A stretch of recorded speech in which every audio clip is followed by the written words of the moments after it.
Bueno, muchas gracias a todos. Gracias por estar aquí, por acercaros a esta esquina de España tan alejada, por venir a mi pueblo, As Pontes. Gracias a Tichi por haber elegido As Pontes como sede de su congreso este año. Entiendo que para vosotros supuso un esfuerzo terrible por todos que visteis desde América, desde otros puntos de Europa, desde toda la periferia de España, y estamos muy agradecidos. Os pido disculpas por todos los pequeños problemas que pudieron surgir, todas las cosas que no hicimos bien. Para nosotros no somos expertos en turismo, no somos expertos en realizar congresos, simplemente tenemos voluntad, corazón y ganas de hacer cosas, pero evidentemente es la primera vez y iremos aprendiendo de los errores. Así que perdón por todos los errores que tuvimos y sabemos que tuvimos. Bueno, tenía que pedir antes de nada disculpas porque falta uno de los contertulios que estaba previsto que estuviera esta tarde con nosotros, Francisco Aréchaga, pero motivos imprevistos a última hora, pues tengo que disculpar su ausencia.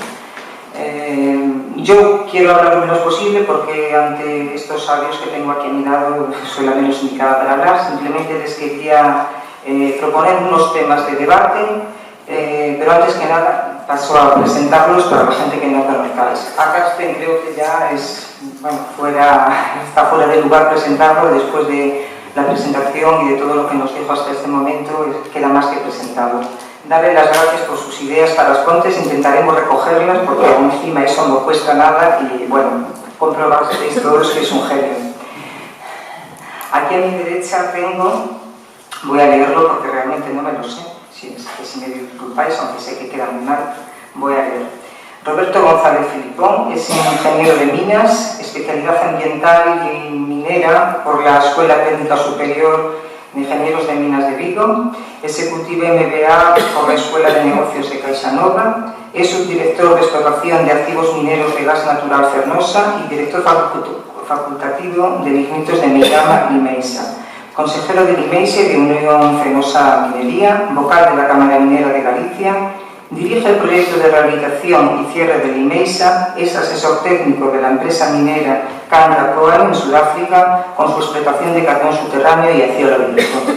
Para los que no conozcan o que no sepan lo que es la mina de Meirama, decirles que es como la hermana pequeña de la mina de As Pontes. Es muy parecida tanto en forma como bueno, las características geotécnicas. Fue también una mina de muy difícil explotación que tuvieron también muchísimos problemas, como aquí en As Pontes. Fueron paralelas en su desarrollo, se empezaron a explotar más o menos sobre los años 70 las dos, acabaron las dos a finales del 2007. Esta mina se acaba de llenar, nosotros acabamos un poquito antes, eso queda más grande, pero bueno, pudimos retraer más agua del río. Son experiencias muy similares y los resultados fueron también fantásticos, como vamos a poder ver después. Y luego aquí a mi derecha tengo a Aníbal Gil, a mi izquierda, sí, perdonad, ¿dónde te tengo, Aníbal? Bueno, Aníbal me lo debería de saber, voy a presentarlo así, es un compañero de trabajo, es ingeniero de montes, máster en medio ambiente, un gran experto, fue profesor de la escuela de montes y de ingenieros forestales en el campus de Lugo. Fue desde los años 85 hasta el 2012, pues hasta el cierre de la mina, responsable de medio ambiente y de la vegetación de la escombrera exterior. Es un técnico reconocido a nivel internacional, asesor de muchísimos casos, de muchas experiencias, autor de libros, de muchas revistas, de muchas publicaciones y aparte un gran amigo. Bueno, sin más, el tema que les quería proponer como primer tema o primera pregunta para que ellos debatieran es si creen que existe una minería sostenible. ¿A quién me pasa? ¿Quién quiere? Bueno, yo no sé si soy objetivo de estas cosas, aunque vengo de la formación ambiental, pero efectivamente he trabajado en una mina durante muchos años. Pero yo creo que actualmente la minería es absolutamente sostenible, y aparte si no puede ser de otra manera, porque, no sé, la sostenibilidad, los pilares lo económico, lo social y lo ambiental ambiental, la minería yo creo que es la actividad que más directamente les afecta a esos elementos de la sostenibilidad. Por tanto, yo, excepto deshonrosas excepciones, la minería es probablemente sostenible. Es verdad que en el pasado se han hecho verdaderas agresiones y barbaridades, y eso somos todos conscientes. Las empresas habitualmente, la práctica habitual, llegar a un territorio, arrasar los recursos y largarse. Ha sido así durante muchos años. Pero también es verdad que nosotros, la sociedad, pues no es que haya mirado para otro lado, pero nos hemos aprovechado de esos recursos que esas malas prácticas y esas malas empresas pues obtuvieron de porque no sé si a veces hemos meditado, pero somos minería. No hay ninguna actividad industrial en el mundo de la cual dependamos tanto como de la minería. Si dais un vistazo a lo que nos rodea, todo procede de la minería. Dicen, también por ahí, que lo he leído varias veces, que excepto lo que se cultiva, se pesca y se caza, todo procede de la minería. Bueno, yo digo más, se pesca con barcos y con útiles que proceden de recursos mineros, vegetales, se caza con recursos que proceden de la minería y se cultiva con tractores y equipos. Todo es minería. Por tanto, sí, la minería, hasta la cuchara, la luz, la tubería, es que es todo. Entonces hay que ser un poco, no digo prudente, pero un poco escrupuloso a la hora de dar opiniones y decir que esto se explota y esto no, y esto se hace, esto no. Y las buenas prácticas son las buenas prácticas. A veces se pone ese ejemplo exagerado, que también yo lo he leído, y bueno, de alguien que está por teléfono hablando con alguien para arreglar una manifestación contra el coltán, con Vita y Cantalita, que es un mineral muy apreciado y muy escaso, y es un mineral imprescindible para todos los equipos electrónicos. Y ese elemento, ese tipo, está llamando del demonio, que sin ese... No, es exagerado, pero esas contradicciones y esa hipocresía ha existido y ha existido con mucha razón, y ahora no hay motivos para esa actitud. Efectivamente, hay personas decentes y personas que no lo son, y eso es así de claro. Es fuerte, pero hay personas decentes y personas que no lo son. Y como las empresas están gestionadas por personas, pues hay empresas decentes y empresas que no lo son y que tienen unos hábitos de trabajo que no son los que corresponden. Esas empresas que practican el sector de minería, hay que perseguirlas y sancionarlas. Ya no vale eso de que, por ejemplo, pues quien contamina paga. Hay gente que les sale más barato contaminar y pagar una sanción, la que sea, y seguir contaminando. Y ya no vale esa excusa o esa decir que bueno, que es el precio que hay que pagar por mantener una inversión y unos empleos y unos puestos de trabajo. Si tú no tienes unos recursos económicos para prevenir y para solucionar los problemas que se han generado, tú lo puedes explotar. Y por otra parte, yo quiero ver así. Y la administración, quien regula esas cosas, tiene las herramientas y las herramientas que es la legalidad, que es la normativa, que realmente se es muy exquisita, es aplicarla. Es decir, a mí me viene una empresa con un proyecto minero, y yo he hecho mano de los y veo que el plan de explotación es potente y bueno, y el plan de actividad económica es viable, y el ambiental es ejecutable y es viable, yo no tengo ningún motivo para no darle el permiso de explotación. Pero igual que le doy el permiso, se le quito en cuanto se escape un poco de las normas. Y si tengo que quitarle el permiso, se le quito y ejecuto los avales que hay ahí. Y así tiene que actuar. Por tanto, yo creo que la pregunta es sostenible, absolutamente. Y a las empresas que no lo son, algunas que no tienen esas prácticas de responsabilidad, pues vigilancia, persuasión, convencimiento y si no, sanción. Así de claro. Bueno, yo creo que Aníbal ya lo ha resumido todo perfectamente, tampoco tenemos que decirlo.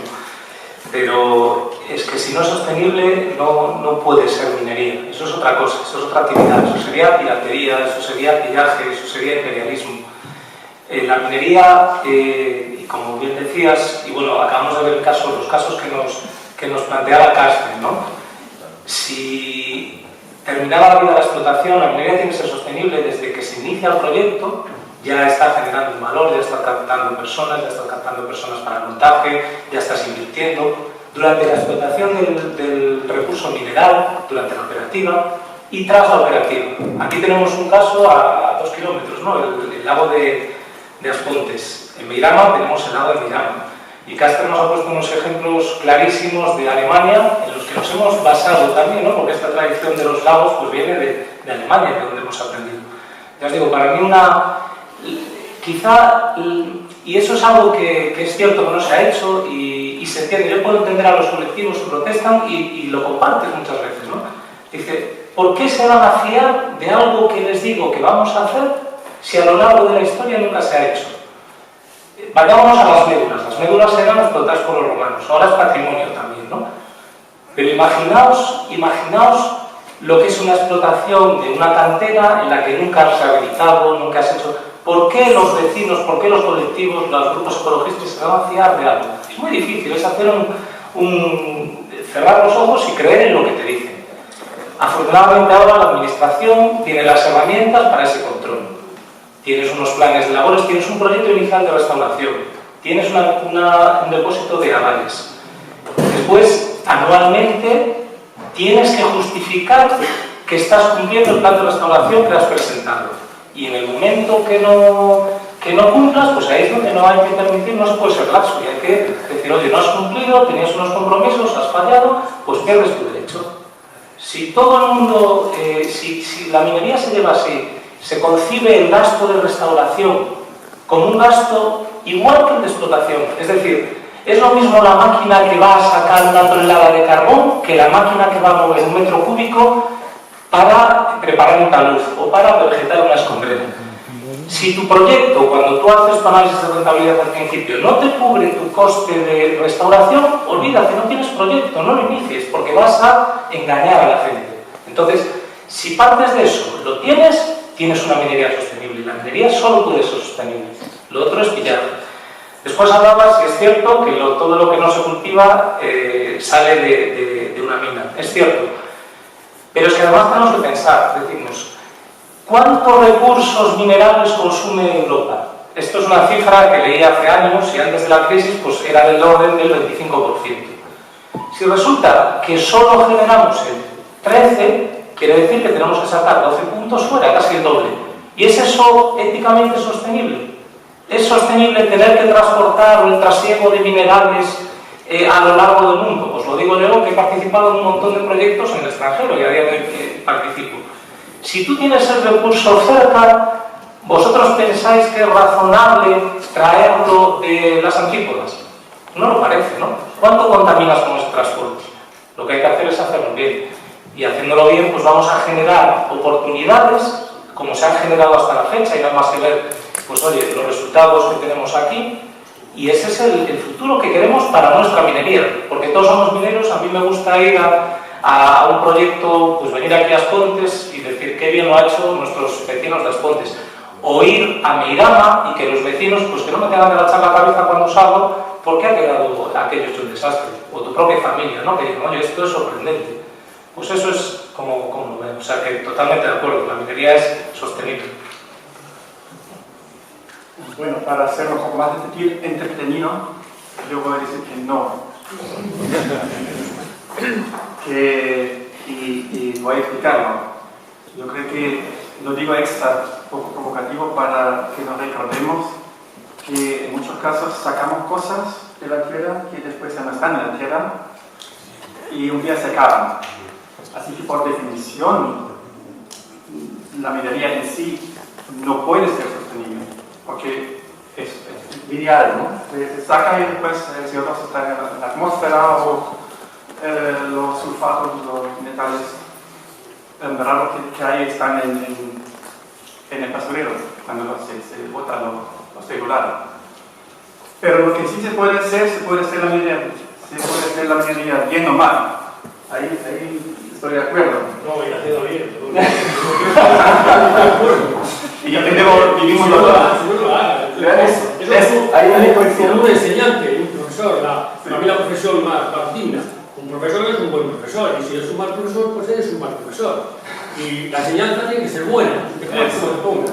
Entonces, y puse este énfasis porque creo que es importante que no olvidemos eso, de que esta materia prima un día nos va a hacer falta a lo mejor, y lo que tenemos que hacer es usarlo con lo más cuidado posible, o sea, diseñar o desarrollar un fierro que sostiene 4 veces más para que las vigas puedan ser 4 veces más chicos. Lo que aprendí de Marion, entender las ciudades como minería, como lugares de minería para todos los desechos se recupere y se entre a una economía de círculo. Por eso nomás puse poner ese énfasis. Sí, pues tengo como 4 o 5 temas, entonces vamos a ver si intentamos tocarlos todo, porque me gustaría saber el primero. El segundo tema sería el agua como recurso. ¿Quién quiere empezar? Pues, bueno, yo creo que hablando de lagos, pues toca, ¿no? Y estamos en Galicia y parece que esto del agua nos toca de refilón, porque aquí llueve mucho. Resulta que la ONU reconoce el derecho que el agua es un derecho del ser humano. ¿Sabes cuándo lo reconoce? En el año 2010, es decir, hace 2 días. Pero la realidad es que hay 2.600 millones de personas que no tienen acceso al saneamiento y al suministro de agua potable. O sea, tenemos 2.600 al saneamiento y casi 900 millones de personas que no tienen acceso al agua potable, acceso fácil al agua potable. ¿Cuántos recursos tenemos recursos aprovechables de agua dulce en la Tierra? Poco más del 2%. Y de esos, solo menos de un 0,5% son recursos de aguas superficiales.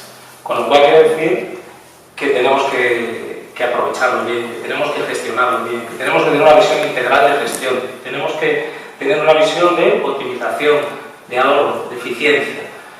Pero vamos más allá. ¿Qué está pasando con la población a nivel mundial? Que está creciendo. Entonces, en unos años la población se va a duplicar y progresivamente, ¿no? Entonces estamos sometiendo al mundo a lo que llamamos estrés hídrico. Es decir, de los recursos que tenemos, nos los consumimos todos en usos domésticos, industriales, agrícolas. Y dice, si España, de los 195 países del mundo, ¿estamos bien o estamos mal? Pues dices, oye, depende, ¿no? La zona del Mediterráneo está peor que nosotros, es verdad. Pues España está en el ranking 39, es decir, estamos bastante mal. Estamos bastante mal. Bueno, no crece la población, con lo cual por ahí no vamos a tener más presión, ¿no? Pero no estamos bien. Y a eso unimos otro factor.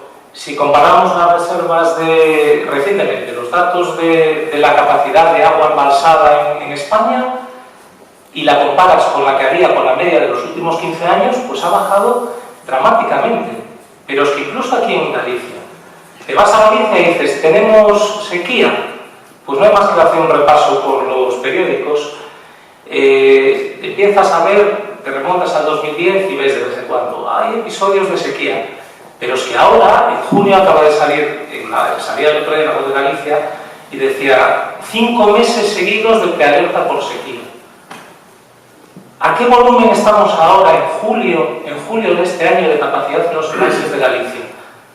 Pues en la cuenca del Miño sí, a menos del 70%, y en la de aquí de Galicia Costa, a la que pertenece tanto, bueno, pues Meirama, el lago de Meirama, entiendo que este también, pues del orden del 70%. Pues claro que tenemos que cuidar el agua. El agua es un recurso, es un bien, es una riqueza que tiene. Yo, siempre que lo comento en las charlas o discusiones con gente, el que tiene el agua es un tesoro y cada vez más. Entonces tenemos que gestionarla.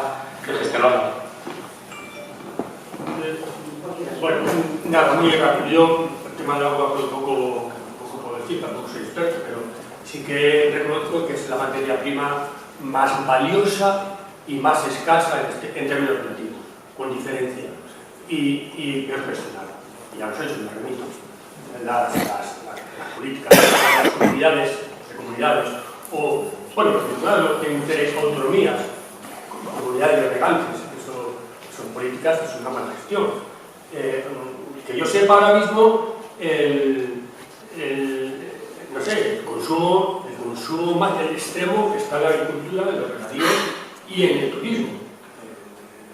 Eso de los campos de golf, que es verdad. Habrá que gestionar, habrá que invertir o poner recursos encima de la mesa para desaladoras, para utilizar las aguas depuradoras. Claro, lo que se puede hacer es que pague lo mismo, o el metro cúbico esté lo mismo que el precio de una familia, y con todo el respeto, pero uno tiene piscina, o uno que tiene una piscina con 50 metros cúbicos, pues no puede ser el mismo precio. Tiene que tener el agua para consumo y para higiene prácticamente gratis, y lo demás en función de la actividad o de las necesidades, para gestionar y pagar. Entonces, el agua es como todo, necesita regularse y poner en manos de quien corresponda un sistema para que se pague por lo que se gasta. Confirmo obviamente con todo eso, y por lo tanto demuestra nuestra experiencia en Lausitz que es también el recurso y el futuro más grande, pero también el problema más grande, porque tenemos lagos que tienen pH de lo que no conté por falta de tiempo. Pero ahora les voy a decir... No te interesaba contar esa parte. No, pero tenemos lagos que tienen pH de malos. Realmente el agua ya fue el primer problema de las explotaciones mineras. Sí, el problema más grande tenemos pH de 2, algo en algunos lagos. Eso es por el tema de los materiales. Son los arenosos, y entonces, pues claro, hay que tenemos unos... Y ahora aparece el lago que lleva desde Lausitz hacia Berlín, que está de color rojo. El de September, la orla perimetral está, bueno, como las aguas que conocéis de la mina. Así que es el esfuerzo más grande de tratarlo bien y de hacerlo bien. Hacer la mina bien, ahí en el agua se decide si se hizo bien o no. Pero ya sé que es complejo, pero que esos trabajos hay que hacerlos bien desde el principio. Después, ahora con el agua, teniendo allí 200 milímetros cúbicos o 300 o lo que sea, ahora es complicado ahora meter mano a ese tema y hay que solucionarlo. Claro, la diferencia, perdón, Marisol. No, iba a hacer un apunte que Aníbal sabe puede contar mejor que yo, pero las aguas de las Contreras son buenísimas, podría contarlo. Pero hay un problema muy concreto y en un área muy concreta, que fue la primera zona que se empezó a revegetar en las Contreras. ¿Por qué? En los años 80, porque no se hizo bien. Es la única zona que las aguas no tienen una calidad óptima por las malas prácticas. Por eso que las cosas, si se empiezan bien, ahora es que es costosísimo. Es que en Alemania os encontráis con esa dificultad. Vosotros las medidas de rehabilitación que proponíais eran con los lagos ya llenos, con los taludes ya preparados. Es decir, os encontráis con una situación final que no ha sido planificada. Para tener control sobre el agua tienes que medir y aburrirte de medir. Y una vez que miras, interpretar. Nosotros el agua de Meirama, después veréis a ver si tengo la oportunidad de presentaros el vídeo, se va a utilizar para abastecer a la ciudad de Coruña. Es decir, está en cabecera de Cuenca y el agua de una mina de carbón, que nadie lo creía, y como anécdota, simplemente. Las mayores alegaciones al proyecto las tuvimos de aguas de La Coruña. Y yo lo entiendo también, es que es lógico. O sea, si eres un usuario que está abajo, que a 14 kilómetros tienes el embalse de Cecebre, dices, ¿me voy a creer que lo que me dice Gas Natural Fenosa de que va a tener unas aguas de calidad es cierto? Pues no, pues probablemente no. Pero si mides, llevas un control desde el principio, te permite una inundación rápida para que no se oxiden los sulfuros, actúas con cal sobre los aportes y demás, entonces puedes controlar. Y ahora lo que haces es incrementas a coste cero las reservas hídricas para el área metropolitana de La Coruña. Que tengo entendido que sería sin tratar. Sí, sin un tratamiento intensivo previo. Es decir, el agua está en cabecera de Cuenca, a 14 kilómetros, como os decía, de Cecebre, con lo cual vertería a Cecebre y se trataría a Cecebre como O se trata como cualquier agua del río. Tú no vas al río y bebes directamente, pero si un tratamiento tienes que ser efectivamente.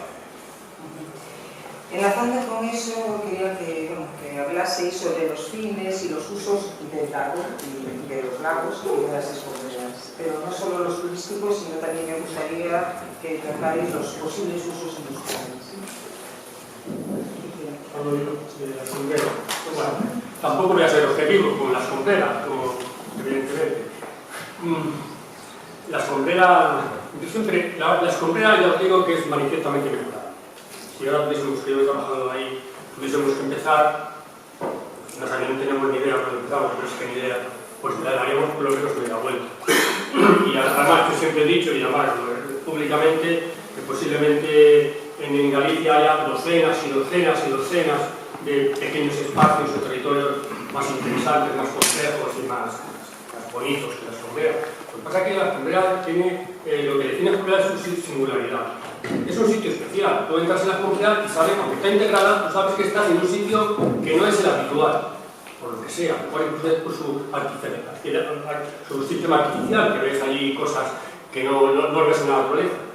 Pero tiene algo. Y además luego tiene su historia, es decir, nosotros conocemos su génesis, su formación, su creación, sabemos cómo, ayer hablé de su evolución, sabemos su tendencia, podemos predecir qué va a pasar con ella, si se hace lo que hay. Entonces, bueno, tiene cosas muy interesantes y tiene muchas más cosas. Para mí, cuando se dice la escombrera es un patrimonio, yo digo, pues sí, no sé de qué tipo, ambiental o minero, o natural, o de esto, pero algo tiene. Por la escombrera han pasado miles y miles, y pasarán de personas, a ver si es fácil. Se han hecho docenas y docenas de publicaciones, un montón de proyectos de carrera, una tesis doctoral que fue premio extraordinario del año de presentación. Me han dicho que van a presentar otra, que tiene un bagaje importante cuanto al tema intelectual. Y luego, en el tema físico, ayer lo dice, bueno, estoy para los apuntes, pero lo que contiene la escombrera en cuanto a flora y fauna es interesantísimo. Tiene del orden de 400 especies de plantas vasculares. Eso no quiero decir que eso no es cualquier cosa. Tiene casi más de 200 vertebrados, de ellos 170 aves. Tiene 12 especies capaces diurnas, más de 25 especies de aves protegidas.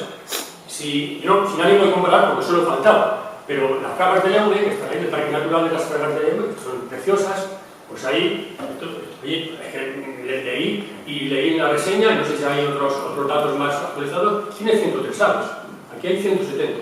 Es verdad que, ya lo dije ayer, que no son espacios abiertos, nosotros tenemos espacios abiertos, tenemos ahí los estratos vegetales, los 4 mini ecosistemas, agua, cadera, matorral y todo está bien, creo que bien estructurado. Allí son bosques, son masas enteras de vegetación, entonces, por ejemplo, las especies asociadas a la cadera no hay, pero me da igual.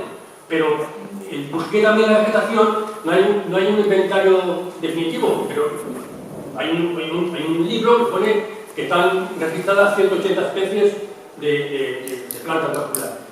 Dice el documento, bueno, habrá del orden de 500, bueno, me da igual, pues hay 600, en la escombrera hay 400 y pico. Mira, un ejemplo, que estas cosas me gustan a las oficinas, y venían mostrados por lo siguiente. En Galicia hay 3 aguiluchos, el pálido, el cenizo y el lagunero. Bueno, pues en el transcurso de la mañana, en la escombrera, ya han visto los 3 aguiluchos. Cosa insólita, según ellos, porque eso tendría que quitar una semana en Galicia para ver eso.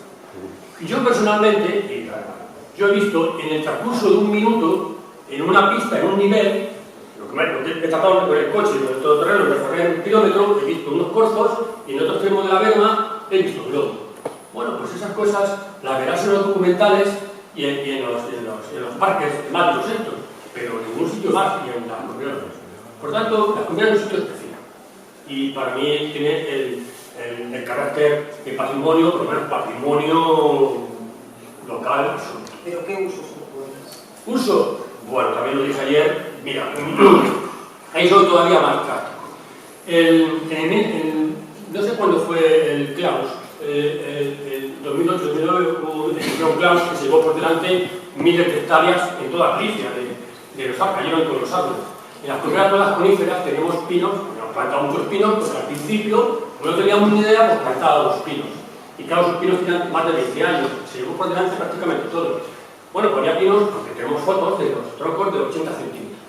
Quiero con eso decir que la Combera, yo creo que el 50%, 45 o 50% de su superficie potencialmente está potencialmente preparada para una explotación forestal sin lugar a dudas. Podrías poner arriba de la plataforma superior, si habéis ido, eso parece un vendaval permanente. Ahí montas un parque eólico y seguro que funciona.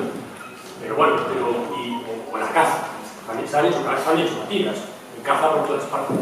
Pero bueno, yo personalmente, en mi opinión, ese espacio está orientado a la conservación, el poder está orientado a la conservación y a la gestión ordenada y sostenible del uso público y todo bajo control. A la preservación de la diversidad, de lo que hay, temas científicos, de investigación, educación ambiental, esos aspectos sutiles y delicados que a mí son los que creo que es lo que hay que hacer para mantener ese espacio. Que, oye, para plantar árboles que planten en la... no para plantar árboles, hay que plantar árboles. Para producir celulosa, hay en Galicia 1 millón de hectáreas susceptibles de ser plantadas. Para un parque, pues, eso Ya, yo quiero volver al uso que intentábamos, por ejemplo, con las casas flotantes. Bueno, el agua atrae, o sea, no sé, si hay el agua, más la gente va. A lo mejor porque por la evolución venimos del agua, ¿cierto? Los células chicas y ahora sentimos todavía que nos atrae el agua y es el elemento, digamos, que nosotros somos 80 o 90% del cuerpo con agua, somos todavía, así que, pero ahora, ¿qué se puede hacer aparte de bañarse? O sea, turismo es lindo, pero no reemplaza los puestos que ofreció la minería. Así que lo que hicimos es inventar algo totalmente loco, una idea fija, una casa flotante. ¿Por qué? ¿Para qué? Bueno, es lindo y de poco nos damos cuenta que es un mercado. Ahora tenemos un instituto en la universidad que se llama Instituto de Casas Flotantes.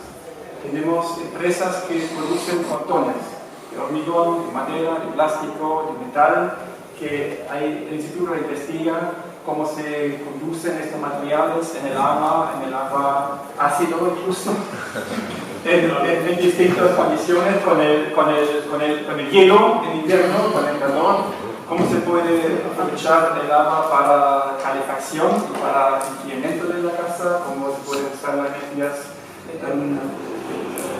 renovables en ese edificio, cómo se puede hacer la casa independiente. Ahora en este año van a hacer una casa Autartec, se llama, por ver en internet, es una casa 100% autarco, o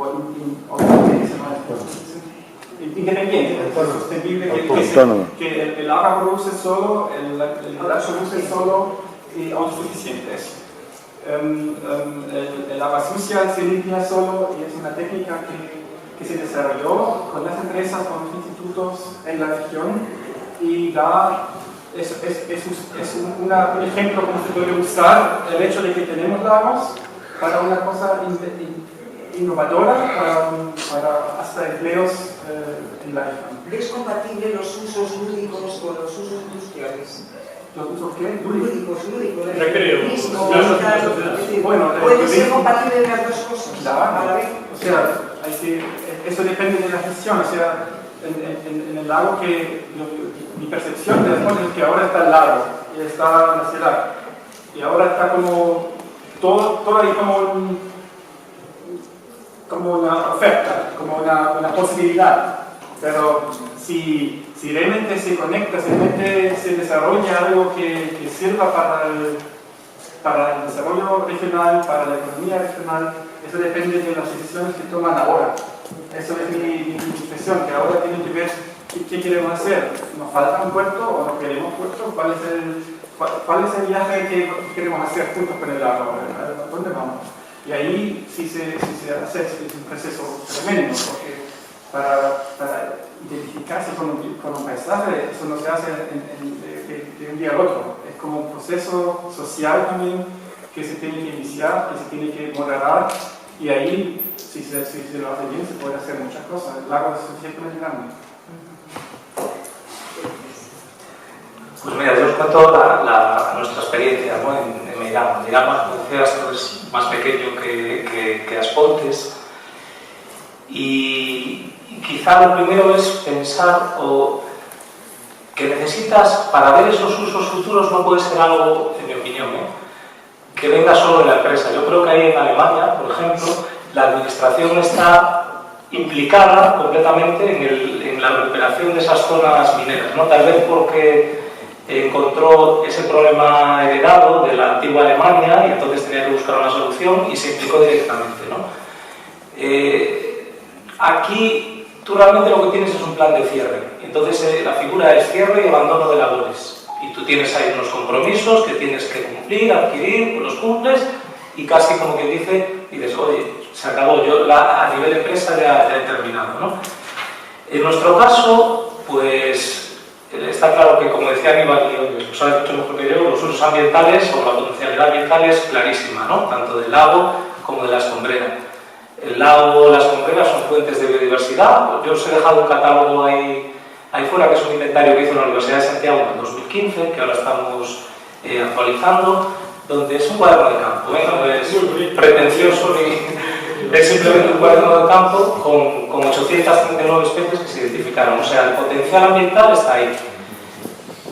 Después, ¿cómo lo planteamos? El potencial como suministro de agua, pues ya tienes otra potencialidad. A nivel deportivo, en el año 2009 presentamos un proyecto sectorial supramunicipal que contemplaba que sobre el total de la superficie de Meirama pues afectaba más o menos al 60%, para que os hagáis una idea, ¿no?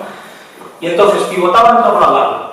El lago, sabéis que cuando se llena se traspasa a aguas de Galicia y ya se definen los usos, hay de las diferentes partes implicadas, y entonces dijimos, lo que está en torno al lago para usos deportivos.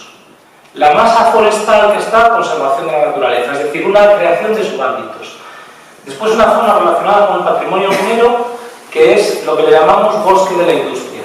Y por último, la parte de la escombrera interior, una parte de unas 140 hectáreas, que fue recogida para desarrollo empresarial, industrial, como decías, o sea, la compatibilidad de este desarrollo empresarial e industrial con el resto de actividades. A día de hoy, en el plan de áreas empresariales de Galicia, que se aprobó la Junta de Galicia en el año 2014, se recoge la escombrera interior como área potencial para este desarrollo. Sobre el resto de terrenos, pues hay que sentarse, estamos hablando con las administraciones locales, como habréis hecho aquí, con la administración autonómica, y os digo cosas que van saliendo, ¿no? ¿Recordáis cuando se especulaba con que si Madrid iba a ser la sede de las Olimpiadas? Pues bueno, hemos tenido visitas, hay un proyecto planteado para construir una pista olímpica de remo en Meirama. ¿Por qué? Porque no hay olas. Es un lago de 2.200 metros y 1 kilómetro de ancho y no hay olas. Entonces era un sitio ideal para una pista olímpica. Eso se ha vuelto a desarrollar ahora y entonces es una posibilidad. Otras posibilidades, centros de alto rendimiento deportivo.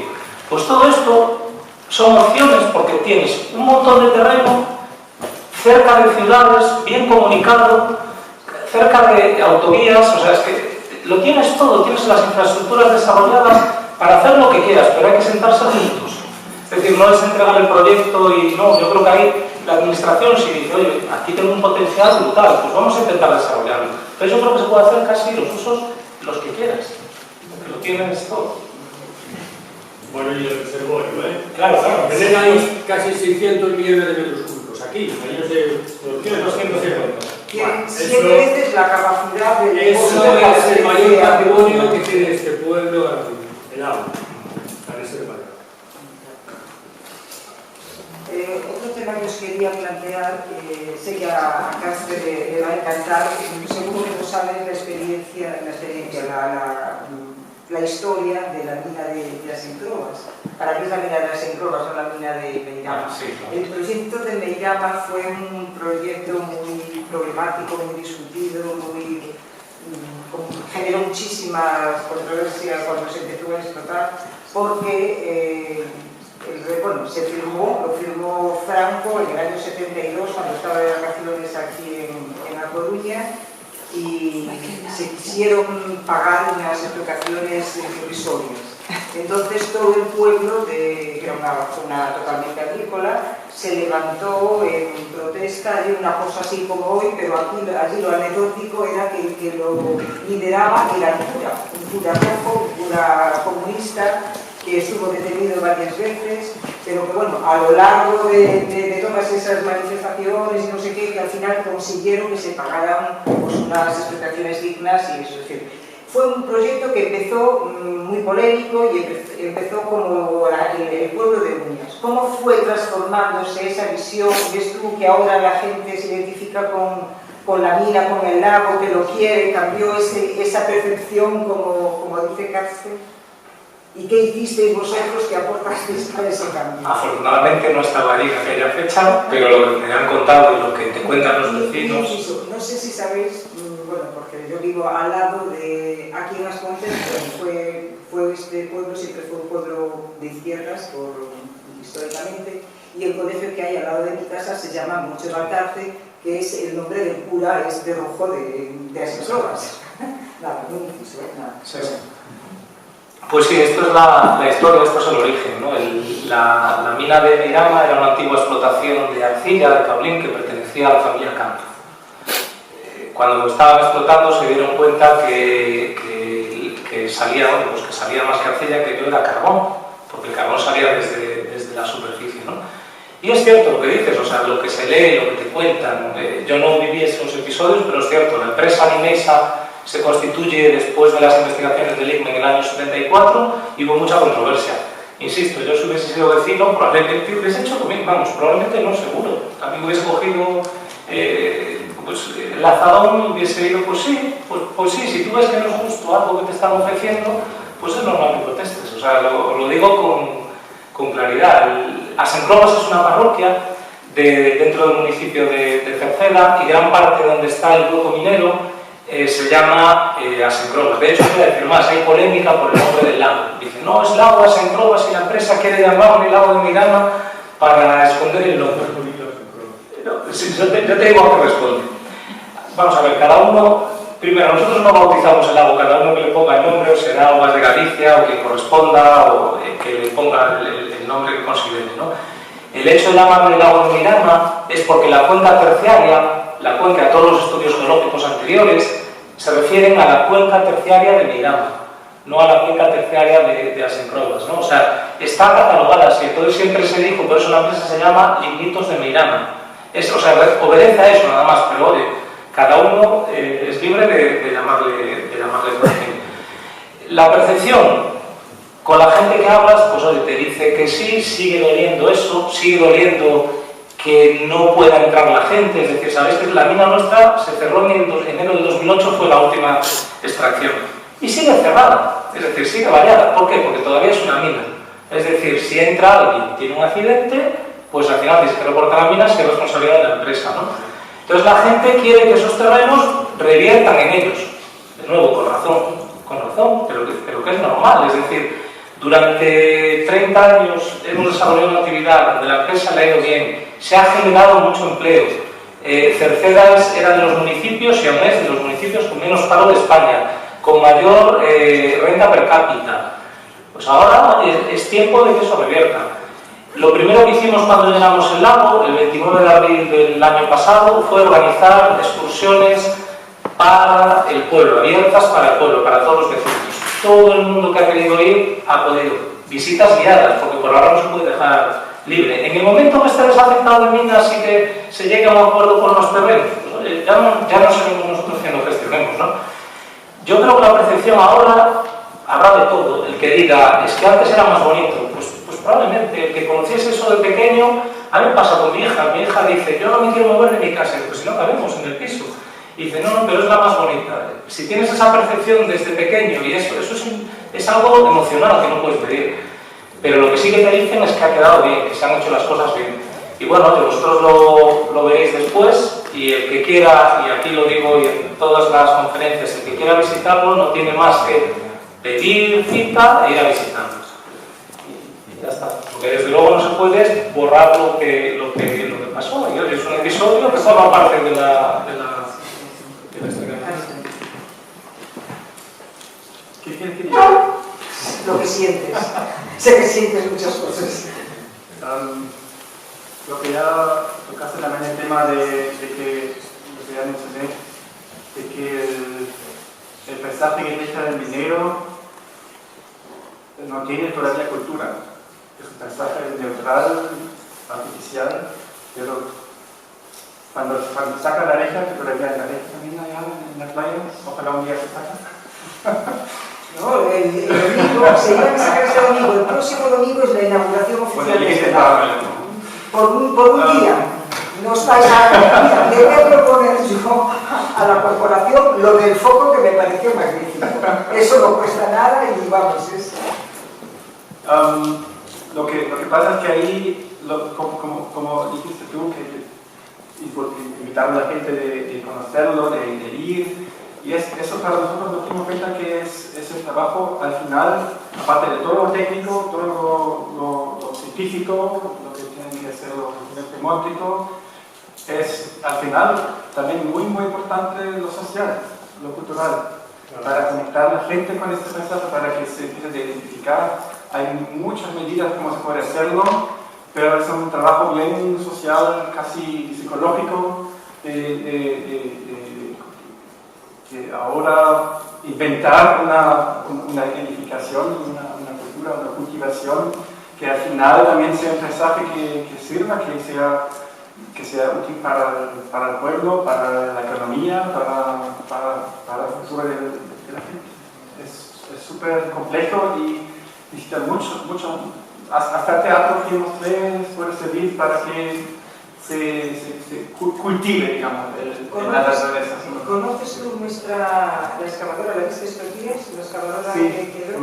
¿Qué te parece? ¿Qué posibilidades le ves? Bueno, primero me dice que alguna ya está llamando. Todos nos unan. Como mi corazón está con el patrimonio industrial, ¿no?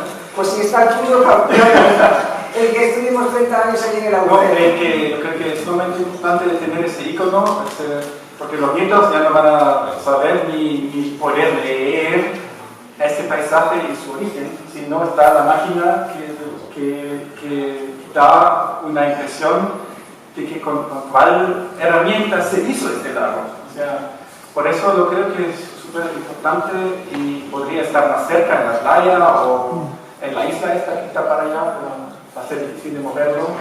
Y tenemos mucha experiencia, se puede hacerlo como lo hicimos con la Vicenta, que se da un uso con una entrada, que financie también una parte de los gastos de manejamiento.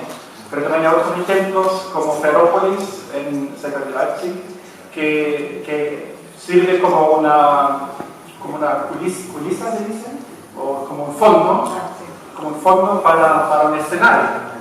Por ejemplo, un evento de rock es mucho más tenido con la máquina excavadora al fondo que así nomás al aire libre. Da otra identidad y Ferrópolis es un lugar de evento que funciona súper bien por las puras máquinas que están ahí y se ponen más y más viejos, no se puede subir a la mayoría, están así que no se tiene que, o una mezcla, puede ser algo. La subida cuesta, pero el mirar más no cuesta nada. Hay que ser creativo y para arriba cómo se puede darle su lugar para que sirva para el desarrollo. Bueno, yo creo que vamos a intentar dar paso al público. Seguro que tenéis mil preguntas y una o ninguna, no sé, pero me imagino que algunas os surgirán. Yo voy a hacer una, es que se me olvidó y ahora me estoy dando cuenta que me gustaría saber su opinión sobre los museos mineros. ¿Qué concepción tenéis vosotros de la museología, pero la museología de los museos mineros? ¿Optáis por un gran museo, por no sé qué, o museos más interactivos, más pequeños, donde... ¿Qué idea tenéis? A mí no me gustan los museos. Me aburro. Y cuando salgo estoy chato, me duele la espalda, me duele la cabeza. Hubo una vez una investigación con estudiantes que midieron la salud de la gente saliendo del museo. y con suertes de medicina, y se dieron cuenta de la gente casi va muerta. La presión de sangre, todo. Así que lo que a mí me gustaría es hacerlo involucrado al cotidiano. Poner el museo es el paisaje. ¿Pero qué se hace con toda esa documentación, con todas esas piezas que se preservan? ¿Qué haces? Obvio que hay que... ¿Las hechas a la escombrera? Fue muy polémico, claro que hay que poner un archivo y hay que... Pero la el museo significa archivar, documentar y presentar. Los dos primeros, claro, es una necesidad creo para la memoria de la humanidad. Pero presentar, oye, hay tantas buenos ejemplos de hacerlo de una manera que esté en la calle, que esté presente, que esté en la playa, que esté en el camino desde el centro hacia la playa, que aparezca, que esté interactivo, que esté... Que se integre en la geografía, en el paisaje. Eso, yo creo que así sirve también para el cotidiano y no en una caja donde tú entras y sales más sabio, ¿no? 3 minutos. ¿Aníbal? Yo un poco puedo decir, ¿no? He estado en alguno relacionado con la minería, sí. No me ha gustado. Yo, y menos, realmente tengo poca sensibilidad, no sé. Pero, y menos montar un museo en cada cuenca, en cada zona que hable una operación. Eso me parece un absoluto despilfarro. Y que después no tienes... No, es decir, la gente va donde va y le gusta lo que le gusta. Y entonces, la gente que aquí se monta un museo de Pontes, que sería un sitio interesante porque hay mucho que enseñar, o había mucho que enseñar, ya no sé si hay tanto que enseñar. Y bueno, pero claro, tendría que venir la gente expresamente a ver el museo y entonces le tendrías que ofrecer más cosas, porque la sociedad empieza a escoger y entonces, pues si pilla de paso, para, y si no, pero posiblemente muy pocos del sur, del oeste y tal, vendrían a ver expresamente el Museo de la Minería. Pero es que si no se hace un museo, tampoco nadie se va a enterar. Yo prefiero un buen museo, no voy a decir como el Prado, pero un buen museo en el norte, o en el sur, o en el oeste, o en el centro, un buen museo minero, no hace falta que sea una comunidad que haya tenido un patrimonio minero, pero algo que realmente incide ahí, que allí hay algo potente y algo que me interesa. Claro, hay Almadén, el Río Tinto, no sé qué, al final es una red de museos que a mí personalmente no me dice muy cosas. Yo discrepo. No voy a entrar en esta polémica. Yo soy una gran defensora del museo. Creo que es, desgraciadamente, la única manera de que se preserven muchas cosas, muchos vestigios, de que la gente lo conozca, de que la gente se interese por la historia y que la gente empatice, ¿no? Lo que hay que hacer es no un museo aburrido, hay que hacer un museo bien hecho. Eso, como decía Aníbal, la minería bien hecha, pero los museos bien hechos. Los museos hay que montarlos y gestionarlos con recursos económicos. Mira lo que decían ayer en una bueno, ahí no sé quién estuvo, tú estabas. Nuestro querido amigo Manuel Jiménez, cuando hablaba del sur, de Roya y tal, y Ballesta, que hay allí edificios, que es una estación, que es edificios de qué, rehabilitados, han gastado con los recursos mineros, con el miner, millones de euros, y al final están súper abandonados, no valorados, no mala previsión. Pues no, haz un sitio que sepas que hay la gente, de paso, que no haya más remedio que tengas que ir. Pero claro, aquí, otro allí, la gente lo va. Pero yo sí estoy en Madrid, pues igual en ese momento no se me ocurre pensar que pues, la historia de Río Tinto. Pero si voy a Río Tinto quiero saber algo de su historia. Yo creo que Río Tinto precisamente es un ejemplo, a mi modo de ver, a mí me encantó. Yo cuando fui allí hace unos años, no iba específicamente al Museo de Río Tinto, pero vas de paso, porque tienes algo cerca. Y dices, bueno, estás en Huelva y dices, bueno, pues voy hacia la sierra, pues paso para allí. Y ahí yo creo que sí que es el museo y después acercarlo a la explotación y acercarlo al pueblo. Pues eso, piezas singulares. Nosotros hablábamos del bosque de la industria, que era la idea que habían desarrollado los arquitectos, Isabel Aguirre y Ramón Corrochano, y al final era, lo que hemos hecho es seleccionar una serie de piezas, a lo mejor no toda la máquina, alguna máquina esporádica, pero después piezas singulares, que hemos pintado, que hemos preparado y que las tienes en el camino de la entrada hasta la playa, por ejemplo, ¿no? No es una rotopara porque, claro, a todos nos gustan las máquinas, a todos nos gusta el patrimonio minero, pero después, ¿quién se ocupa de mantenerlo? ¿Cuál es la involucración que va a haber de la administración? Porque una máquina hay que pintarla, hay que mantenerla, porque si hay un accidente, entonces hay que pensar un poco en el futuro, pero a mí, de repente, me parece muy interesante. Son claros y interesantísimos. Las Pontes tienen entidad y carácter para tener un museo, pero que se puede montar un museo de 5 en Asturias, 4 en Cantabria, sí, los pequeños museos que al final no van a ver porque es que se queda a nadie. Bueno, ¿qué os parece? Si queréis entrar en este debate podéis, si no, podéis formular las preguntas que consideréis. A ver, ¿quién levantó primero la palabra? Vamos, tú como eres de casa, vamos a darle paso a la gente de fuera. Por favor. Querría contestar a tu primera pregunta, Marisol. ¿Es sostenible la minería? Que ayer hablamos algo en la mesa, pero de la minería. ¿Es sostenible la minería? No. Vamos a ver. La sostenibilidad es un cuento. La sostenibilidad, perdón, por favor, usted no es una palabra. Perdón, colega. La sostenibilidad es un neologismo que deberíamos calificarla un poco. La sostenibilidad en sí no existe, es una idea. En 1987, la comisión Brundtland era un primer ministro sueco, crea en una comisión el concepto de desarrollo sostenible, Sustainable Development. 1987, hace 40 años. Entonces, lo que te quería contestar diciendo que estamos manejando la perdiz 40 años. El desarrollo sostenible está definido como una herramienta social. Leo, 1987, hace 40 años. No, 30, perdón, 30 años. El objetivo del desarrollo sostenible, se acordó en aquella comisión, es Meeting Current and Future Generations Needs. Ajustar las necesidades de las generaciones actuales con las futuras. Eso es una herramienta educativa, sin más. Yo creo que el desarrollo sostenible es una herramienta educativa social. Económicamente, la minería no es sostenible porque el lignito que salió de aquí no se va a regenerar nunca. Ese ya está quemado y no se va a volver a regenerar. Pero en el siglo XVII, otra fuente de riqueza, que es el agua. Sí, pero de otro nivel, más pero también de valor. Pero económicamente, pues efectivamente sí hay aportaciones. Esta mañana también salía ese tema, el debate que tuvimos en nuestra sesión en la sala B.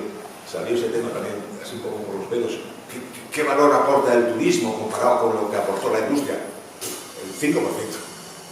Quizá, y además el turismo, una economía de muy mala calidad. Dicen economistas, muchos economistas dicen que es una economía, bueno, hay un problema con el turismo de España ahora mismo en algunas partes muy desarrolladas que hablan de que están muriendo de éxito. Cataluña, Barcelona, quiero decir, Mallorca. A lo mejor a Puentes necesita un poco de morirse de ese éxito, ¿no? Y Asturias y el resto de... Pero bueno, mi respuesta es que no, porque además yo me remonto a la historia. La historia dice, creíamos, nada más hace 400 años, Alonso Barba, en su arte de los metales, todavía decía en 1650, en el siglo XVII, decía que la minería no hace alusión a eso, una mina cría el mineral. Pues no, ya sabemos hoy, 400 años después, que el mineral no cría, no se reproduce. Conocemos tu opinión, Varela. El tema de los museos, vamos a ver. Hace muchos años estuvimos en Irlanda, después estuvimos en Escocia, y solo hay que ir allí para ver cómo cuida su patrimonio, nada más. Y lo que se gasta en cuidar el patrimonio. Lo que pasa es que aquí se hace un museo, aquí se hace un museo y hay que tener un tío que abra la puerta, otro tío que te venda la entrada, otro tío que te la corte. Vale. En Escocia estuvimos en Newland Ark, que es un patrimonio industrial que es una maravilla. Este año estuvimos en Eindhoven. Solo hay que ver el patrimonio industrial de Philips, como lo tienen integrado en la ciudad, nada más, sin gastando muy poco dinero. Y entonces yo creo que los de provincias tenemos derecho también a tener algo, porque entonces, según la opinión vuestra, pues mandamos todo para Madrid el Museo del Prado englobaría todos los museos de arte de España y vamos todos a Madrid en excursión. Lo que quiero decir es que en España, pues no tengo ni idea, pero te aseguro que hay más de 50 o 100 museos de la minería. ¿Y qué? Pequeños museos. Y totalmente no abandonados, pero casi. No, pero eso es otra cosa. Eso no sé si es un problema de gestión. Eso es otra, claro, eso es otra cosa. O de información. Es decir, vamos a ver. Yo he estado en alguno. A ver. Y es deprimente. Entrar y ver allí casi. Bueno. No, pero eso es problema nuestro, de España. Aquí en Galicia se hicieron auditorios en todos los pueblos. En todos los pueblos. Y cada uno más grande. Caranza, uno. Narón, otro. Que están a 400 metros. Claro, todo. Aeropuerto. Santiago uno. Vigo otro. La Coruña otro. No. ¿Qué coño? Yo les decía que prefiero España, no digo dónde porque me da igual. No, ya. 8 buenos museos mineros y no 800. No, y seguramente yo voy a Pamplona a ver un buen museo que no a segunda vez una cosa. Mira, todo esto atrae gente. Otra cosa que me estoy acordando ahora. Solo hay que ir, mira, para ver lo que se puede hacer de un lago, solo hay que ir a Bañolas, nada más. Hay que ir al lago de Bañoles, nada más. Lo que hay allí al lado del lago, en todo alrededor del lago, es una pasada, una pasada. Bueno, un pouco, Varela dixo un pouco o que iba a decir eu. Claro, hai demasiados museos, de acordo, Aníbal, pero en Galicia ningún. En Galicia non hai ningún museo industrial. E resulta que estamos nunha zona característica, nunha zona que ten unha importancia e pode ter a importancia incluso económica. Por unha razón, vamos a ver, a xente busca a playa, o paisaxe, as iglesias, etc. Pero tamén, cada día máis, e hai que salir de Galicia un pouco para verlo, cada día máis ese donde traballou, como son as fábricas, etc. E iso pode ser un complemento perfectamente a unha xente, aquí que chove, a xente que ven a Coruña, que ven a Pontedeu, a Ferrol, e que está mollando un día de playa, subir as pontes e ver este museo. E non ten por que ser un queixón cerrado. Estou de acordo. Bueno, sé que me explico mal. Yo no digo eso. Yo digo que, igual que en Río Tinto hay uno que me parece perfecto, aquí puede haber uno y me parece perfecto. Te digo que no puede haber 800. Ya está. Porque eso contradice el concepto de un museo. Un museo es algo potente, que hay digno de ver, que crea interés, que la gente va. Y yo es que he visto museos y he estado en un museo de minería porque he recorrido casi todas las minas de este país y da pena. Ya te lo digo yo, en realidad da pena porque está abandonado, no hay gente, está incierta, cierra cuando quiere, abre, no hay servicios, están... ¿Puedo hacer un inciso que se me acordó? Un inciso que se me acordó ahora. No, solamente. Vamos a seguir un orden, te lo pido por favor. Sí. Vale. Yo quería decir que en buena parte, estoy muy de acuerdo con nuestro colega alemán, porque muchos museos aburren y sobre todo cansan mucho. Entonces, habría que hacerse preguntas. Nos centramos en el caso de Aspontes. Y es que yo creo que los museos, en general, se hacen partiendo de una base que no es la apropiada. Es decir, voy a hacer un museo, voy a dotarlo de contenido. Yo creo que para que sea realmente efectivo, para que sirva de algo, el planteamiento tendría que ser a la inversa. Estoy en Aspontes. Aspontes tiene una historia, tiene un paisaje minero, tiene una sucesión de acontecimientos que no todo el mundo conoce. Sobre todo, no los escolares, no los estudiantes. Voy a ver qué quiero explicar, qué quiero que la población, pero la propia población de aquí, conozca, cómo se lo explico. Y luego, si vienen turistas y lo ven y se enteran de qué significa esto, de qué implicaciones territoriales tiene, de qué procesos técnicos se han llevado a cabo, en fin, de todo, de cómo se ha hecho la organización espacial, de cómo se han distribuido los poblados que han surgido en función de la explotación minera. O sea, si es que hay un discurso enorme.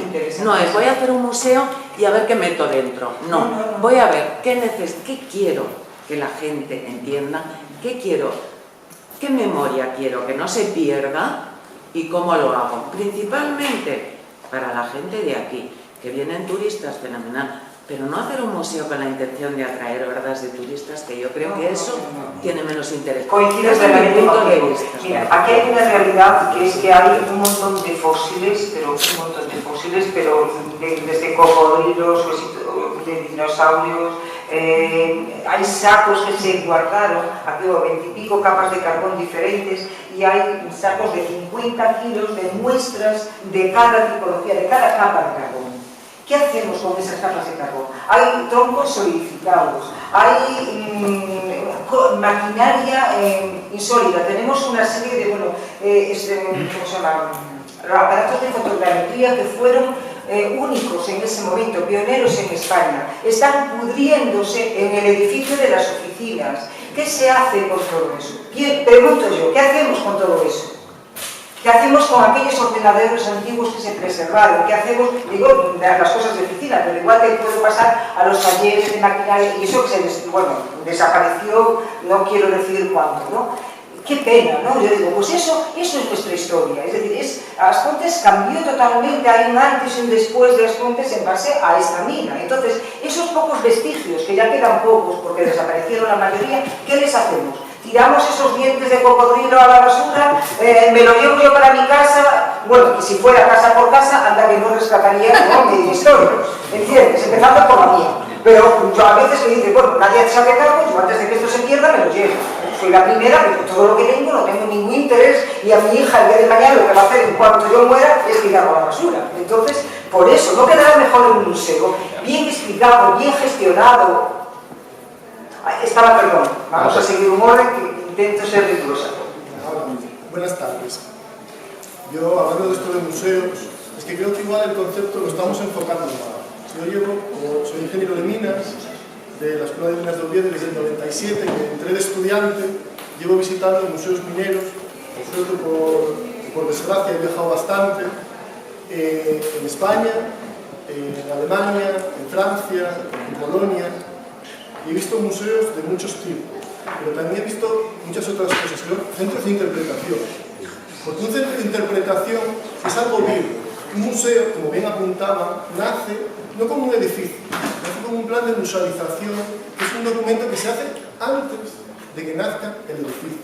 Es la idea convertida en documento, y de ese documento nace un edificio porque hay unas necesidades que marca el documento, nace con una idea expositiva, con un discurso que tú haces, y es bastante estático. Puedes cambiar cosas, puedes hacer exposiciones temporales, pero siempre tienes un discurso fijo. Un centro de interpretación es algo más vivo, no tiene por qué ser tan grande y está orientado un poco a lo que apuntaba. Puedes contar la historia que ha sufrido esa mina, puedes contar el futuro que se hizo, puedes tener rutas que se hagan alrededor del lago, de las escombreras, contar la problemática de las escombreras antiguas de la Calvo Sotelo, con la generación de aguas ácidas porque son distintas, tuvieron un tratamiento distinto a las escombreras nuevas. Hay algo que tú puedes contar, y los centros de interpretación siempre están muy vinculados a una población, es decir, están pensados para que la historia de la población se mantenga viva. Nacen para que la gente que vive ahí no se olvide de lo que ha pasado y sienta creo que también en esa línea iba antes Varela, porque realmente en Europa lo que más hay son centros de interpretación. En Escocia, el Museo de la Minería aquel, estaban antiguos trabajadores jubilados, gente de 80 años explicando. No cuesta dinero.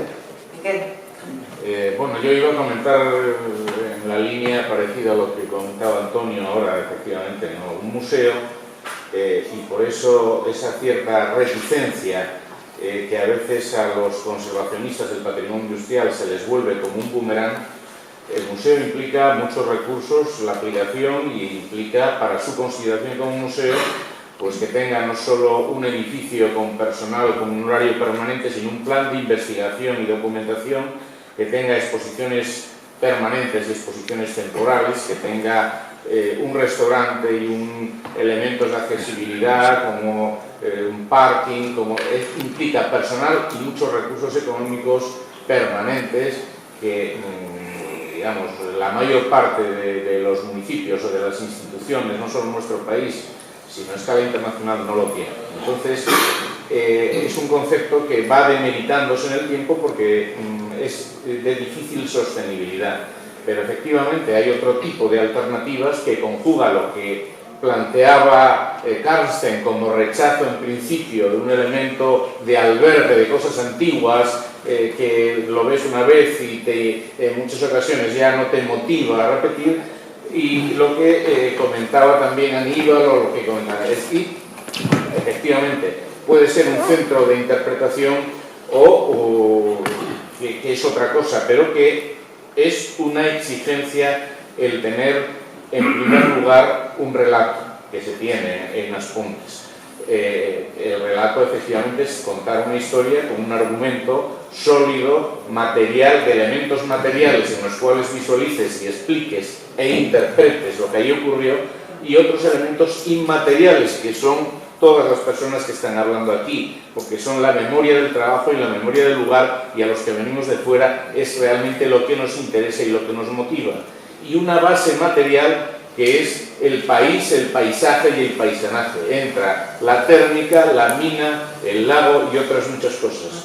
Pero como conclusión, como una de las conclusiones, y hay alguna, ¿no?, que creo que sí, en un evento de estas características que viene o venimos gente de fuera, que contrastamos con la población local, y de ese contraste de opiniones y de vivencias salen unas conclusiones, yo creo que Aspuntes, para tener un futuro, dar un futuro a su pasado, que es un tema local de proyección global, es decir, aunque no se perciba a primera vista, la historia de la explotación minera, una de la mayor que hubo en nuestro país, con una empresa de las características que tiene o que tuvo la empresa nacional Carlos Sotelo y Endesa, y su proyección no solo pasada sino actual en el mundo, necesita y exige tener un centro de referencia, ese centro donde se explique lo que pasó, lo que ocurre ahora y lo que vendrá en el futuro, y tendrá testimonios materiales e inmateriales, pero sobre todo lo que debe aspirar es a tener ese lugar en el mundo, incorporándose a los itinerarios europeos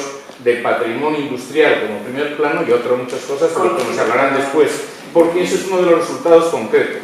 Lo demás es voluntarismo y un ejercicio realmente interesante de experiencias e investigaciones académicas, pero de lo que se trata es de crear nuevamente riqueza y bienestar de lo que un poco presuntamente hablamos del know-how, el saber hacer, el encontrarte con una experiencia vital de decenas de años, pero sobre todo con personas que han tenido ilusiones, sufrimientos, frustraciones, sueños, que dejan un legado a sus hijos y que les gustaría que sus nietos y sus bisnietos recordasen esa vivencia, que es en definitiva una historia de vida local pero con proyección universal. Entonces, sea centro de interpretación o centro de referencia patrimonial, o llámese como se llame, es una exigencia obligada que tenga Aspuntes eso para proyectarse, atraer visitantes, generar y crear nueva riqueza y bienestar sin grandes pretensiones, pero con la gran ventaja que tiene relato, que tiene historia, que tiene itinerarios que debe consolidar para ofrecer a los que venimos de fuera, que queremos disfrutar, tener ocio, pero que también la gente de Aspuntes haga negocio. Coincido plenamente. Para no monopolizar y centrar solo en este tema, os sugiero, aquí tenéis tres grandes técnicos, tres expertos en todas estas materias, y por favor, las preguntas que se os ocurran. Yo solo quería, para ser un poco más polémico con lo que ha dicho él, no creo que a nuestros hijos se lo tengamos que poner tan fácil como quitando los museos. Es decir, creo que tenemos que enseñar a nuestros hijos a tener la paciencia y la fuerza física para aguantar, aunque sea media hora o 3/4 de hora en un museo sin morirse, de la misma manera que tenemos que enseñarles a ir a un concierto que podría hacerse debajo de la grúa, pero de música clásica, en silencio, no tan solo bailando y haciendo ruido en un concierto de rock. O sea, yo creo que sí que es cierto que los museos hace bastantes años que están cambiando, y creo que es muy bueno y muy importante, pero también creo, para ser un poco polémico, ¿no?, que creo que los museos, como lugar donde se albergan cosas que ya están muertas, tenemos que enseñar a nuestros hijos a ser capaces, a aguantar y a descubrir, a tener la curiosidad para descubrir aunque sea un trocito de esos museos. ¿Alguna pregunta? Cambiamos de tema, ¿os parece? Porque si no, al que no le gusta el tema de los museos... Yo solo quiero cerrar el tema con una cortinilla humana, porque entre tanto científico hay que poner un punto de humanidad. Yo fui profesora de niños pequeñitos de casi 40 años. Me gustaría que si algún día el museo que se hace, porque yo ese proyecto lo trabajé en la escuela, Marisol me ayudó, que los dibujos de los niños y su modo de ver cómo fue aquello, que fuesen integrados en ese museo. Sería vivo totalmente. A mí tampoco me gusta educar la paciencia de alguien para estar delante de un cuadro que no le gusta nada. Yo me quedo mucho tiempo delante del cuadro que a mí me gusta. Solo eso. Como anécdota, comentaros que en ese colegio, fue profesora de un colegio de primaria que vivo muchísimo tiempo, una gran profesora, y un día me dijo, mira, es que eran los niños que tenían 3 años y justo los niños que nacieron el año que se empezó a formar el lago. Entonces decía, es que estos niños tienen 3 años pero ya no vieron una mina, no se imaginan una mina. Y entonces ella les contó, dice, bueno, tengo una amiga que no sé qué, que hay que formar el lago, si queréis ahora y os cuenta. Entonces, ella... Perdona que te interrumpa. Sí. Los proyectos siempre empezaban por preguntas. Y yo pregunté, ¿qué sabéis del lago? Y un niño dijo, mi abuela nació debajo del lago. Y toda la clase, toda la clase, quería saber la historia de esa abuela. Y entonces tuve que llevar a la abuela, a otros abuelos, y por supuesto a Marisol que explicara todo el proceso. Pero es que los padres se implicaron tanto que me trajeron, aunque no supieran hacerlo muy bien, presentaciones PowerPoint de cómo se había ido desarrollando la mina, porque había sido su vida. Entonces yo quiero que si se hace algo aquí, que se piense en los niños, porque el futuro no somos nosotros, yo ya soy pasado. Los niños son futuro. Si quieren amar el pasado, lo tienen que hacer ellos con sus ojos. No hay nada más bonito que un dibujo infantil no aceptado por la mente de un adulto.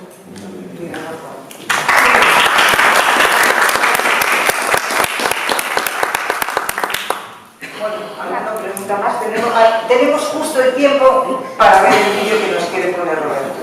Si alguien quiere una pregunta, habla ahora o calla para siempre. ¿Nadie? Bueno, pues entonces nada. Y así vamos, ya que no empezamos a la hora, por lo menos claro.